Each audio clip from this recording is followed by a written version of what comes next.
প্রথমেই দেখে নেব আজকের সংবাদ শিরোনাম। মমতার নির্দেশ পেতেই ফের বৈধ ভোটার খুঁজতে দুয়ারে দুয়ারে যাচ্ছেন বিএলএরা। কি বলছে ভবানীপুরের অঙ্ক? মিনি পাকিস্তান ইস্যুতে তুলকালাম কলকাতা পৌর নিগমে, আঙুল উঁচিয়ে বিতণ্ডায় ফিরহাদ সজল। এলাকায় আগে কখনো দেখিনি, খসড়া তালিকা বেরোতেই পাড়ার 165 জনকে নিয়ে বাগদায় বিস্তর প্রশ্ন। জাতির জনককে ভুলে যাচ্ছেন? বিজনেস কনক্লেভের মঞ্চে বাঙালি অস্মিতায় শান দিয়ে কেন্দ্রকে আক্রমণ মমতার। মোদিকে মোদি বানানোর নেপথ্যে তিনি? সিঁদুর পর্বের পর কি সেই অদৃশ্য ছায়া সঙ্গীর ডানা ছাঁটলেন প্রধানমন্ত্রী? বাংলাদেশ অস্থিরতায় হাত চীন পাকিস্তানের, সামনে এলো জরুরি সতর্কবার্তা। মহাত্মা গান্ধীর নামে রাজ্যে কর্মসংস্থান প্রকল্পের নূতন নামকরণ, কর্মশ্রীতে বাড়তি কাজের দিনের আশ্বাস মমতার। চপমুড়ির বাটি হাতে কলকাতায় এসএসসি চাকরি প্রার্থীদের অভিনব প্রতিবাদ। ঘন কুয়াশা ও শৈত্যপ্রবাহের কবলে দেশ, 16 রাজ্যে সতর্কতা জারি আইএমডির।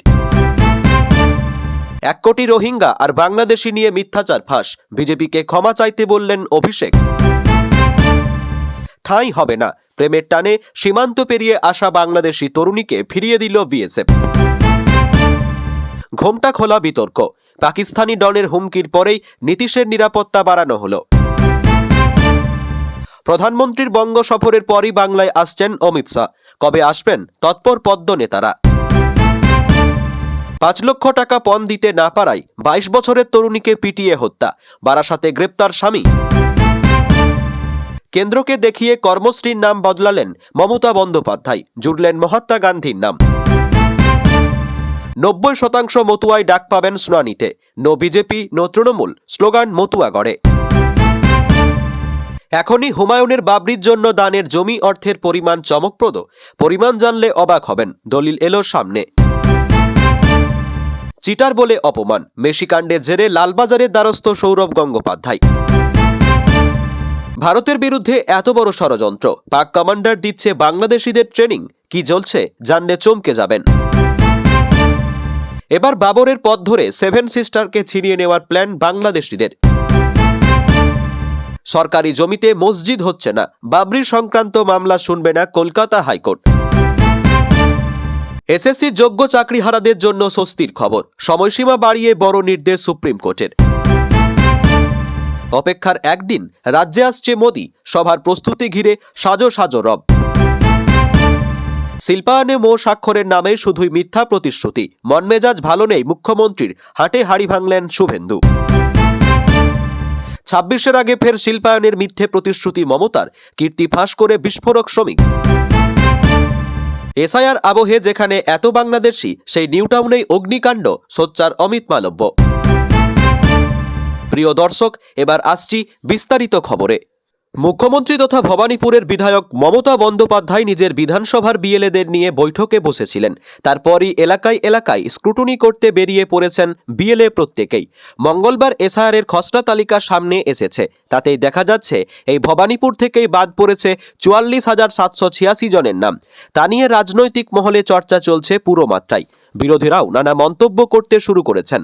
অন্যদিকে খোদ মমতা বন্দ্যোপাধ্যায় এখানকার বিধায়ক হওয়ায় ভবানীপুর বিধানসভা যে রাজ্যের সবথেকে হাই প্রোফাইল এলাকা তা বলাই বাহুল্য। গত লোকসভা নির্বাচনে এই বিধানসভার 8টি ওয়ার্ডের মধ্যে 5টিতেই পিছিয়ে ছিল তৃণমূল। 63, 70, 71, 72, 74 এই 5টি ওয়ার্ডে বাংলার শাসক দল পিছিয়ে ছিল বড় ব্যবধানে। এগিয়ে ছিল মেয়র ফিরহাদ হাকিমের 82 নম্বর ওয়ার্ড। মুখ্যমন্ত্রীর ভাইয়ের স্ত্রী কাজরি বন্দ্যোপাধ্যায়ের 73 নম্বর ওয়ার্ড এবং সংখ্যালঘু অধ্যুষিত 77 নম্বর ওয়ার্ডও তৃণমূলকে লিড দিয়েছিল। খোদ মুখ্যমন্ত্রী নিজের ওয়ার্ড 73 নামমাত্র ভোটে তৃণমূলে এগিয়ে রেখেছিল। ইতিমধ্যে এসআইআর প্রক্রিয়ার পর ভবানীপুর বিধানসভা থেকে 44,787 জনের নাম বাদ গিয়েছে। এর মধ্যে মমতা প্রত্যেক বছর মিত্র ইনস্টিটিউশনে ভোট দিতে যান মমতা। ভবানীপুরের এটি 260 নম্বর বুথ। সেই বুথে এসআইআরে বাদ পড়েছে 127 জন ভোটারের নাম। এর মধ্যে মৃত ও স্থানান্তরিত ভোটার মিলিয়ে সংখ্যা 26-এর আশেপাশে, কিন্তু বাকি প্রায় শতাধিক ভোটারে তা নিয়েও চাপানুত্তর চলছে। নাম বাদ যাওয়া খসড়া তালিকা প্রকাশ হওয়ার পর মুখ্যমন্ত্রী মমতা বন্দ্যোপাধ্যায় বিএলএদের নিয়ে বৈঠকে বসেন। বৈধ নাম যাতে বাদ না যায় তার জন্য প্রত্যেক বিএলএকে সতর্ক থাকতে বলেছিলেন তিনি। এমনকি কোনো বৈধ প্রচারের নাম বাদ দেওয়া হলে শুনানির সময় সেই ভোটারের পাশে দাঁড়াতেও বিএলএদের নির্দেশ দেন তৃণমূল সুপ্রিমো। এরপরই দেখা যাচ্ছে ভবানীপুর বিধানসভার বিভিন্ন পাটে বিএলএরা নেমে পড়েছেন। হাতে ভোটার তালিকা নিয়ে বাড়ি বাড়ি যাচ্ছেন। কারো নাম বাদ পড়েছে কিনা বা কোনো ভুল এসেছে কিনা তাও প্রতিটি বাড়িতে পৌঁছে জনে জনে জিজ্ঞাসা করছেন। ৭৪ নম্বর ওয়ার্ডের ৮৩ নম্বর পাটের বিএলএ দীপঙ্কর চক্রবর্তী বলছেন, যে সমস্ত বৈধ ভোটার এনুমারেশন ফর্ম জমা দিয়েছেন তাদের নাম এসেছে কিনা আমরা দেখছি।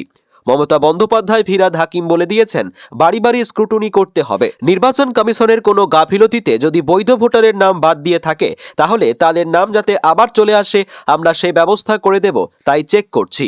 কলকাতা পৌর নিগমের মাসিক অধিবেশনে ধুন্ধুমার পরিস্থিতি। বিতণ্ডায় জড়ালেন বিজেপি কাউন্সিলর সজল ঘোষ ও mayor Firhad Hakim. Mini Pakistan issue তুলে ধরে ফিরহাদকে নিশানা করলেন সজল, পাল্টা সরব হন মেয়র। উত্তেজনা ছড়ায় পৌর নিগমের অধিবেশনে, কার্যত হাতাহাতি হওয়ার পরিস্থিতি তৈরি হয়। তৃণমূলের কাউন্সিলররা ফিরহাদকে শান্ত করেন। গতকাল পৌর নিগমের মাসিক অধিবেশনে এদিন বক্তব্য রাখছিলেন মেয়র ফিরহাদ হাকিম। স্বাধীনতা সংগ্রামে বিজেপির কোনো অবদান নেই বলে নিশানা করেন। সেই সময় কাটমানির কথা বলে মেয়রকে কটাক্ষ করেন সজল, যার জবাবে বিজেপি শাসিত রাজ্যগুলির প্রসঙ্গ টেনে আনেন ফিরহাদ।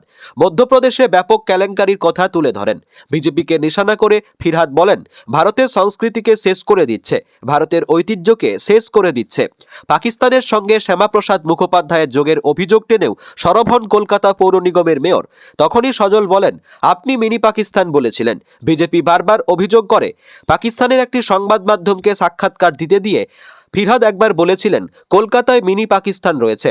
এই নিয়ে এর আগেও একাধিকবার ফিরহাদকে নিশানা করেছে গেরুয়া শিবির। এদিন কলকাতা পৌর নিগমের অধিবেশনে সেই ইস্যু টেনে আনেন সজল। বাগদায় এক বুথে ৪৯০ ভোটারের মধ্যে খোঁজ মিলল না ১৬৫ ভোটারের, নিল না এসআইআরের ফর্ম। ভোটার লিস্টে এক ব্যক্তির ৩ এপিক নম্বর। উত্তর ২৪ পরগনার বাগদা ব্লকের সিন্দ্রানী গ্রাম পঞ্চায়েতের খড়ের মাঠ গ্রামের ২৪ নম্বর পাটের মোট ভোটার ৪৯০, কিন্তু এসআইআরের ফর্ম বিলি করতে গিয়ে দেখা যায় ১৬৫ জন ভোটারের কোনো খোঁজ নেই। প্রায় ৩৪% ভোটারের খোঁজ না পেয়ে এলাকায় করা হয় মাইক প্রচার। বিভিন্ন রাজনৈতিক দলের সঙ্গে বৈঠক করেন প্রশাসনিক কর্তারা, তাতেও খোঁজ মেলেনি ১৬৫ জন ভোটারের। এসআইআরের খসড়া তালিকাতে অনুপস্থিতির সংখ্যা ১৬৫ জন রয়েছে।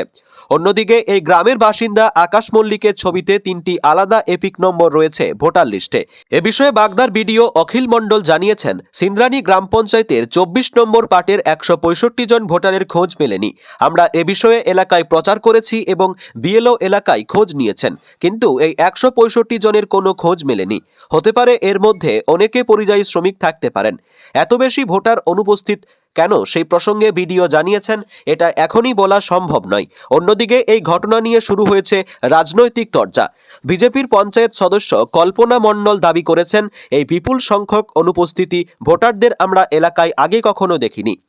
আকাশ মল্লিক নামে এক ব্যক্তির ৩টি এপিক নম্বর রয়েছে ভোটার লিস্টে, তা নিয়ে প্রশ্ন তুলেছেন তিনি। ভুতুরে ভোটার বলে শাসক দলের বিরুদ্ধে তিনি অভিযোগ তুলেছেন। অন্যদিকে বিজেপির পঞ্চায়েত সদস্যের বক্তব্য প্রসঙ্গে বাগদা পশ্চিম ব্লক তৃণমূল কংগ্রেসের সভাপতি নিউটন বালা জানিয়েছেন, ওখানে যদি ভুতুরে ভোটার থাকে, ওখানে পঞ্চায়েত সদস্য বিজেপির, তাহলে ভুতুরে ভোটার বানালো কারা? বাংলা জুড়ে এসআইআরের কাজ চলছে, আগামীতে বিজেপির নেতৃত্বদের এলাকায় দেখা যাবে না। কলকাতায় হয়ে গেল প্রথম বিজনেস কনক্লেভ। একঝাঁক শিল্পপতিদের মাঝে বক্তব্য রাখতে দেখা গেল বাংলার মুখ্যমন্ত্রী মমতা বন্দ্যোপাধ্যায়কে। বাংলার শিল্প সম্ভাবনা নিয়ে দেখালেন নতুন দিশা। রাজ্যে ক্ষমতায় আসার পর থেকে তার সরকারের হাত ধরে কিভাবে রাজ্যের শিল্প মানচিত্রটাই বদলে গিয়েছে তাও তুলে ধরেন। স্বভাবসিদ্ধ ভঙ্গিতে তোপ দাগেন কেন্দ্রের বিরুদ্ধেও। মঞ্চ থেকে মমতা বলেন, মুখ্যমন্ত্রী হওয়ার পর আমি সিঙ্গাপুর গিয়েছিলাম, তখন দেখেছিলাম চারপাশে বাংলায় এমন একটা ভাবমূর্তি তৈরি হয়েছে যে বাংলা কিছুই করতে পারবে না। চারপাশে রটিয়ে দেওয়া হয়েছিল বাংলা আসলে একটা লস্ট কেস, বাংলা কিছুই করছে না, করার ক্ষমতাই নেই, সব গৌরব হারিয়ে ফেলেছে। দেখলাম সবাই শুধু বাংলার বদনামি করছে, বাংলায় শিল্প সম্ভাবনা নেই বলে রটিয়ে দেওয়া হয়েছিল। সেই দিন থেকেই আমি একটা চ্যালেঞ্জ নিয়েছিলাম বাংলাও একদিন বিশ্বকে নেতৃত্ব দিতে পারে। নির্বাচনের পরে যে বিজিবিএস হবে, এদিন সে কথাও বলেন মমতা। আর তখনই বাংলার ভাবমূর্তি নষ্ট প্রসঙ্গে বলতে গিয়ে বলেন, কিছু মানুষ বাংলার বদনাম করতে চায়, কিন্তু বাংলা কত এগিয়ে গিয়েছে সেটা তারা জানে না। বাংলা এখন লজিস্টিক হবে এর নম্বরে।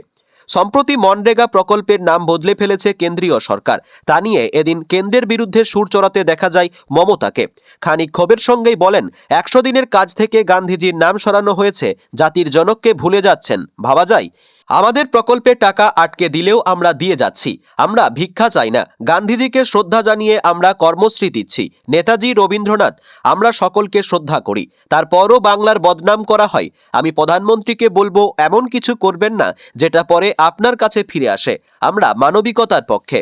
কলকাতার রাজপথে দেখা গেল এক অভিনব প্রতিবাদ কর্মসূচি। নিয়োগের অপেক্ষায় থাকা এসএসসি চাকরি প্রার্থীরা হাতে চপ, মুড়ি ও সিঙ্গারা নিয়ে এদিন প্রতীকী বিক্ষোভ প্রদর্শন করেছেন। সরকারি নীতি, নিয়োগ প্রক্রিয়া দীর্ঘসূত্রিতা এবং নানাবিধ জটিলতার কারণে তাদের মধ্যে জমে থাকা হতাশা এই অভিনব পন্থায় প্রকাশ পেয়েছে, যা সকলকে আকৃষ্ট করেছে। এই উদ্যোগের ব্যাখ্যা দিতে গিয়ে এক আন্দোলনকারী বলেছেন, দিদির কথায় নতমস্তক হয়ে আমরা এই উদ্যোগ নিয়েছি। তিনি আরও যোগ করেন, সরকারের কাছে আমাদের দাবি পৌঁছে দেওয়ার জন্য আমরা এক অভিনব পদ্ধতি বেছে নিয়েছি। আমরা চাই যেন আমাদের চাকরির অধিকার সুরক্ষিত হয়। এই প্রতীকী বিক্ষোভে প্রার্থীরা হাতে থাকা চপ, মুড়ি ও সিঙ্গারা বিক্রি করেছেন। স্কুল সার্ভিস কমিশনের নতুন নিয়োগ প্রার্থীরা দীর্ঘদিন ধরে চাকরির জন্য অপেক্ষা করছেন। বহু মাস ধরে পরীক্ষা সম্পন্ন হলেও নিয়োগ প্রক্রিয়া এখনও অনিশ্চিত। চাকরির অনিশ্চয়তা, দীর্ঘ প্রতীক্ষা এবং সরকারি দপ্তরে বিলম্ব সম্মিলিতভাবে প্রার্থীদের মধ্যে গভীর হতাশার জন্ম দিয়েছে। সেই হতাশার একটি সৃজনশীল বহিঃপ্রকাশ হিসেবেই তারা এই চপমুড়ি ও সিঙ্গারা বিক্রির মাধ্যমে প্রতিবাদ বেছে নিয়েছেন। আন্দোলনকারীদের মতে এই প্রতিবাদ কেবল মনোরঞ্জনমূলক নয়, বরং একটি জোরালো সামাজিক বার্তাও বহন করে। এর মধ্য দিয়ে তারা সরকারকে জানতে চেয়েছেন যে চাকরির অধিকার নিয়ে যেন কোনো ধরনের অবহেলা না হয়। প্রার্থীরা বলেন, আমরা চাই প্রশাসন আমাদের দৈনন্দিন জীবনের উদ্বেগ ও অনিশ্চয়তা ঝুঁকুক। আমরা চাই যেন আমাদের যোগ্যতা অনুযায়ী চাকরি প্রদান করা হয়। এই প্রতিবাদ সেই দাবি প্রকাশের একটি অভিনব উপায়। রাজপথে এই অভিনব প্রতিবাদ সহজেই পথচারীদের দৃষ্টি আকর্ষণ করেছে। অনেকেই থেমে দাঁড়িয়ে প্রার্থীদের সঙ্গে কথা বলেন এবং তাদের প্রতি সমর্থন জানান। সামাজিক যোগাযোগ মাধ্যমেও এই ঘটনার ছবি এবং ভিডিও দ্রুত ভাইরাল হয়ে যায়। চপমুড়ি ও সিঙ্গারা হাতে এসএসসি প্রার্থীদের ছবি একদিকে হাসির খোরাক জোগালেও অন্যদিকে এটি চাকরি প্রার্থীদের এক গুরুত্বপূর্ণ প্রতিবাদী বার্তা হিসেবে আলোড়ন সৃষ্টি করে। এসএসসির নতুন প্রার্থীরা বিশ্বাস করেন যে সৃজনশীল প্রতিবাদ কখনো কখনো সরকারের নজর কাটতে বেশি সক্ষম হয়, যেখানে সাধারণ ধর্মঘট বা চিঠিপত্র প্রায়শই ব্যর্থ হয়। এই অভিনব প্রতিবাদ শান্তিপূর্ণভাবে সম্পন্ন হয়েছে। সহিংসতা বা বাধার কোনো ঘটনা ঘটেনি। প্রার্থীরা জানিয়েছেন, আমরা চাই এই প্রতিবাদ যেন ধর্মঘট বা রাজনৈতিক হিংসার ছাপ না ফেলে, বরং জনগণ এবং প্রশাসনের মনোযোগ আকর্ষণ করে। নির্বাচন কমিশনের প্রকাশিত ভোটার তালিকার খসড়া পশ্চিমবঙ্গে ১ কোটি রোহিঙ্গা ও বাংলাদেশি থাকার বিষয়ে বিজেপির মিথ্যাচার ফাঁস করে দিয়েছে। আজ এই দাবি করলেন তৃণমূল কংগ্রেসের সর্বভারতীয় সাধারণ সম্পাদক অভিষেক বন্দ্যোপাধ্যায়। তিনি বলেন, রাজ্যকে হেয় করার এই অপপ্রচারের জন্য বিজেপি এখন ক্ষমা চাওয়া উচিত। ভোটার তালিকায় বিশেষ নিবিড় সংশোধন বা এসআইআর পদ্ধতির পর কমিশন গতকালই রাজ্যের ভোটার তালিকার এই খসড়া প্রকাশ করে। মৃত্যু, স্থানান্তর সহ বিভিন্ন কারণে এই তালিকা থেকে ৫৮ লক্ষেরও বেশি ভোটারের নাম বাদ পড়েছে। অভিষেক বন্দ্যোপাধ্যায় বলেন, যারা বাংলায় ১ কোটি অনুপ্রবেশকারীর কথা বলছিল তাদের মিথ্যাচার আজ ফাঁস হয়ে গিয়েছে। তিনি নির্বাচন কমিশনের তথ্য উল্লেখ করে জানান, ভুয়ো বা ভুতুরে ভোটারের সংখ্যা মাত্র ১.৮৩ লক্ষ, যা বিজেপির দাবির তুলনায় নগণ্য। তার দাবি, রাজ্যকে অনুপ্রবেশকারীদের আকড়া বলে দেশের সামনে হেয় করার জন্য তাদের এখন বাংলার মানুষের কাছে ক্ষমা চাওয়া উচিত। বিজেপি যেভাবে সমস্ত বাঙালিকে বাংলাদেশি বলে হেয় প্রতিপন্ন করছে তাকে লজ্জাজনক আখ্যা দেন অভিষেক। তিনি বলেন, এখন এটা বন্ধ করা উচিত আর তাদের ক্ষমা চাওয়া উচিত। অতিরিক্ত চিন্তাভাবনার প্রয়োজন নেই। দাবি ও আপত্তির জন্য এখনও প্রায় ৪৫ দিন সময় আছে। ডায়মন্ড হারবারের সাংসদ অভিষেক বন্দ্যোপাধ্যায় অনুপ্রবেশ প্রসঙ্গে কেন্দ্রীয় স্বরাষ্ট্রমন্ত্রী অমিত শাহকেও নিশানা করেন। তার প্রশ্ন, যদি সত্যিই বাংলায় অনুপ্রবেশ ঘটে থাকে তবে এর জবাব অমিত শাহকেই দিতে হবে। সীমান্ত নিরাপত্তা সরাসরি কেন্দ্রীয় সরকারের অধীনে। ২০২৬ সালের বিধানসভা নির্বাচনের আগে ১ মাসব্যাপী গণনা, যাচাইকরণ এবং পুঙ্খানুপুঙ্খ পরীক্ষার পরই এই খসড়া তালিকা প্রকাশিত হয়। এতে মৃত্যু, স্থায়ী স্থানান্তর, দ্বৈত ভোটারের নাম এবং গণনা ফর্ম জমা না নেওয়ার মতো বিভিন্ন কারণে নাম বাদ দেওয়ার বিস্তারিত বিবরণ রয়েছে। এর আগে বিরোধী দলের নেতা শুভেন্দু অধিকারী অভিযোগ তুলেছিলেন, বাংলায় বিপুল সংখ্যক অবৈধ বাংলাদেশি অভিবাসী ও রোহিঙ্গা অনুপ্রবেশকারী রয়েছে, যা নির্বাচনী ফল প্রভাবিত করে। তিনি নির্বাচন কমিশনকে এমন ভোটারদের বিরুদ্ধে কঠোর ব্যবস্থা নিতে অনুরোধ জানিয়েছিলেন। সরকারি চাকরির নিয়োগপত্র নিতে আসা এক মুসলিম মহিলা চিকিৎসকের হিজাব টেনে খুলে দিয়ে বিতর্কে জড়িয়েছেন বিহারের মুখ্যমন্ত্রী নীতিশ কুমার। প্রশাসনের শীর্ষ পদে থেকে তার ওই আচরণ গোটা দেশেই নিন্দার মুখে পড়েছে। খোদ কয়েক হাজার কিলোমিটার দূরে থাকা পাকিস্তানি ডন শাহজাদ ভট্টির হুমকির পরেই গতকাল নিরাপত্তা বাড়ানো হয়েছে নীতিশের।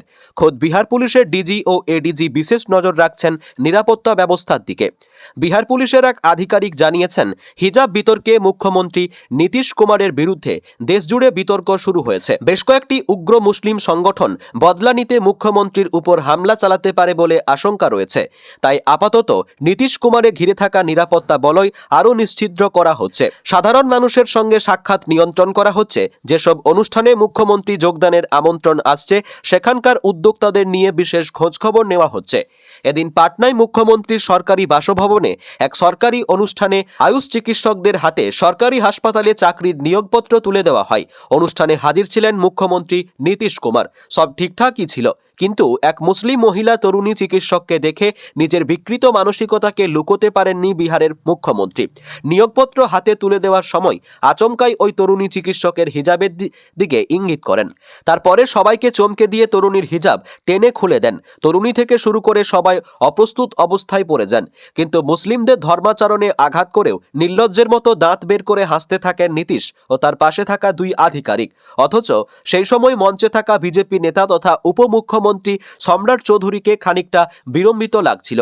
নিমেষেই নীতিশের ওই কুকীর্তির ভিডিও ভাইরাল হয়ে যায়। কংগ্রেসের তরফে এক্স হ্যান্ডেলে ওই ভিডিও পোস্ট করে লেখা হয়, বিহারে প্রশাসনের সর্বোচ্চ পদে অধিষ্ঠিত একজন ব্যক্তি প্রকাশ্যে এমন জঘন্য কাজ করেছেন। একবার ভাবুন তো, রাজ্যে মহিলারা কতটা নিরাপদ থাকবেন। নীতিশের পদত্যাগের দাবি জানিয়ে লেখা হয়েছে, এই লজ্জাজনক আচরণের জন্য নীতিশ কুমারের অবিলম্বে পদত্যাগ করা উচিত। এই জঘন্য কাজ ক্ষমার অযোগ্য। বেলডাঙ্গাতে বাবরি মসজিদ প্রতিষ্ঠা করতে বদ্ধপরিকর ভরতপুরের বিধায়ক হুমায়ুন কবির, সঙ্গে বদ্ধপরিকর নিজের নতুন দল গড়া নিয়েও। দুটো বড় অ্যাসাইনমেন্টে সমান্তরালভাবে এগোচ্ছে কবিরের। 22 তারিখ নতুন দলের ঘোষণা, আর এদিকে বাবরি স্থাপনে অনুদানের টাকা ক্রমে স্ফীত হচ্ছে। বাবরি মসজিদের জন্য সংগ্রহ জমির পরিমাণ চমকপ্রদ। হুমায়ুনের হাতে মসজিদের জন্য কত পরিমাণ জমি? ট্রাস্টের জমির দলিলের এক্সক্লুসিভ ছবি এলো সামনে। বাবরি মসজিদের নির্মাণের জন্য এবার জমিদান করলেন এক ব্যক্তি। হুমায়ুনের বাবরি মসজিদের জন্য 6 শতক জমি দান করেন শক্তিপুর থানার মিল্কি গ্রামের বাসিন্দা Mostafa Ahmed. West Bengal Islamic foundation of India যে ট্রাস্ট রয়েছে, সেই ট্রাস্টের নামে দান করেছেন মোস্তফা আহমেদ। হুমায়ুন যে জায়গা বাবরি মসজিদের শিলান্যাস করেছেন, সেটির পরিমাণ মাত্র 6 শতক। হুমায়ুন কবির বাবরি মসজিদ নির্মাণ করার জন্য ব্যাংক অ্যাকাউন্ট কিউআর কোড দিয়ে সাহায্যের আবেদন করেছিলেন সামাজিক মাধ্যমে। ব্যাংকে ও নগদ অনুদান মিলিয়ে 5.5 কোটি ছাড়িয়ে গিয়েছে। অনুদানের অর্থ 5.5 কোটি ছাড়িয়ে গেলেও এখনো পর্যন্ত রেজিস্ট্রি জমির পরিমাণ খুবই নগণ্য। দেখা যাচ্ছে সাদ্দাম হোসেন ও নূর মোহাম্মদ শেখ নামে দুই ব্যক্তি জমি West Bengal Islamic foundation of India অর্থাৎ হুমায়ুনের প্রস্তাবিত বাবরি মসজিদদের জন্য দান করেছেন। চলতি মাসের 2 তারিখ দলিল করে সেই জমি দান করেন, যার বর্তমান বাজার মূল্য প্রায় 4.5 লক্ষ টাকা। জমির পশ্চিম দিকেই 60 ফুট চওড়া জাতীয় সড়ক। ভিত্তিপ্রস্তর অনুষ্ঠান মঞ্চ থেকেই হুমায়ুন দাবি করেছেন, এক ব্যক্তি তাকে মসজিদ নির্মাণের জন্য 80 কোটি টাকা দেবেন। যদিও তিনি নাম প্রকাশ করতে বারণ করেছেন, তাই হুমায়ুন তার পরিচয় সামনে আনেননি। এক চিকিৎসক তাকে 1 কোটি টাকা অনুদান দিয়েছেন। বাবরির জন্য হুমায়ুনের বাজেট 300 কোটি টাকা। কেবল মসজিদ নয়, হাসপাতাল, স্কুল সহ একাধিক প্ল্যানিং রয়েছে তার। পশ্চিমবঙ্গের শিল্প সম্ভাবনাকে একেবারে বিসর্জন দিয়েছে বর্তমান তৃণমূল সরকার। একসময় তারা বিরোধী দলের ক্ষমতায় যখন ছিল, তখন সিঙ্গুরের শিল্প সম্ভাবনার ভবিষ্যৎ নষ্ট করে দিয়েছিল বলে অভিযোগ করে বিরোধীরা। আর মুখ্যমন্ত্রী যখন গতকাল থেকে ব্যবসায়ীদের নিয়ে সম্মেলন করছেন, যখন আবার মানুষকে বোঝানোর চেষ্টা করছেন যে তিনি শিল্পের জোয়ার এনেছেন রাজ্যে, তখন মুখ্যমন্ত্রীর যন্ত্রণার কথা উল্লেখ করে হাটে হাড়ি ভাঙলেন রাজ্যের বিরোধী দলনেতা শুভেন্দু অধিকারী, যাকে কেন্দ্র করে রীতিমতো শোরগোল পড়ে গিয়েছে রাজ্য রাজনীতিতে। ইতিমধ্যে গতকাল থেকে রাজ্যে ফের ব্যবসায়ীদের নিয়ে সম্মেলন শুরু হয়েছে, যেখানে মুখ্যমন্ত্রী গিয়ে রাজ্যের অর্থনৈতিক উন্নতি, রাজ্যের শিল্প সম্ভাবনা নিয়ে অনেক কথা বলছেন। রাজ্যের বেকারত্ব অনেকটাই কমে গিয়েছে তার সরকারের আমলে, সেই কথাও শোনা যাচ্ছে তার গলায়। কিন্তু কতটা কি বাস্তব পরিস্থিতি তা রাজ্যের যুব সমাজে পরতে পরতে উপলব্ধি করছেন। সকলেই দেখতে পাচ্ছেন যে এই রাজ্যে শিল্প বলতে ছিটে ফোঁটাও নেই। আর এতদিন ধরে যে সমস্ত মৌ স্বাক্ষর হয়েছে সেই তথ্য তুলে ধরে পাল্টা বড় মন্তব্য করলেন রাজ্যের বিরোধী দলনেতা শুভেন্দু অধিকারী। এদিন সাংবাদিকদের মুখোমুখি হন রাজ্যের বিরোধী দলনেতা, আর সেখানেই তিনি বলেন, মুখ্যমন্ত্রীর মন মেজাজ এখন কোনোটাই ভালো নেই, তাই বিশ্ব বাংলার পরিবর্তে ধনধান্যে বিজনেস সামিট হতে চলেছে 200 কোটি টাকা খরচ করে, যেখানে উপহার বিতরণ, খাওয়া দাওয়া চলবে। এবার আমরা এই শিল্পের মিথ্যাচার ক্যাম্প করে এবং সোশ্যাল মিডিয়ার মাধ্যমে মানুষের কাছে পৌঁছে দেব। এতদিন ধরে বিজিবিএসে মুখ্যমন্ত্রী যতগুলো মৌ স্বাক্ষর করেছেন, যেখানে শুধু প্রতিশ্রুতি দেওয়া হয়েছে, কোটি কোটি টাকা খরচ করা হয়েছে, এই টাকায় কত হাসপাতাল করা যেত।